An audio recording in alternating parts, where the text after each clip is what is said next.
Here is how we can silence a group text on Android. Let me show you how you could approach this and make it work. If it's your first time on Foxtecc, definitely subscribe for tutorials and videos like this one.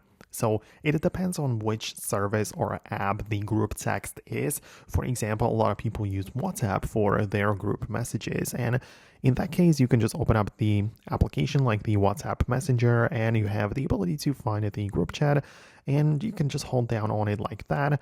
More options are going to appear, but at the top you have the bell icon with the strike through, which means that you can silence or mute the notifications for that. So you can pick between 8 hours, 1 week, and always. So it's pretty interesting in terms of that. So you can manage it like this, and that's how it would work. So that is one way. Of course, through WhatsApp, you can as well open up the group chat, tap on the name at the top, and click on the notifications and enable the mute right here, or change the notification sound and so on. So we have some advanced settings right here. So this is for one type of messages or group chat on WhatsApp.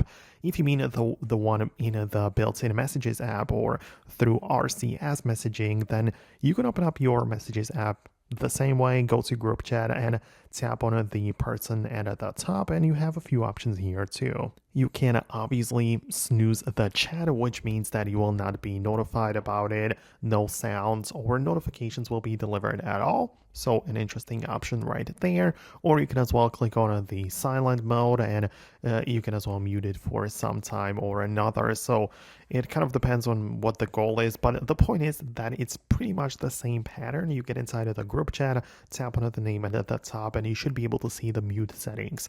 Doesn't matter if it's on this type of messenger or another. This is the approach that should work on most places. So I hope it helps. Let me know if you managed to find what you needed. Thanks a lot for watching. I will hopefully catch you in the future uploads, but only if you subscribe, and I'll see you in the next videos.